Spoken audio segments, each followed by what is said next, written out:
የመደመር መንግስት የሚያሻግር ሐሳብ የሚሻገር ህዝብ ይዞ ለለውጥ የሚተጋ ራሱን እንደ ሻማ አቅልጦ ትውልድ የሚያሻግር ስርዓት ነው።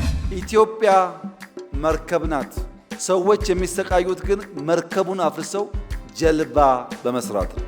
ትልቁን ሩቅ የሚወስድህን አፍርሰህ ትንንሹን ብትሰራ ሰፈር ትቀራለህ እንጂ አትሻገርም ማለት ነው።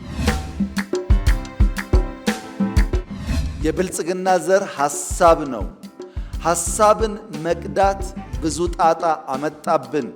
ምክንያቱም የተቀዳ ዘርና አረም የተቀላቀለ ስለሆነ ከልካይነትን ቀንሰን አስቻይነትን እናብዛ።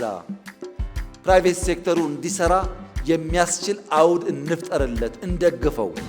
መደመር እንደ እድል ነው፣ ብልጽግና ግን እንደ ድል ነው። መደመር እድል እንጂ ድል አይደለም። ድል የሚያደርገው ትጋት ነው፣ ስራ ነው።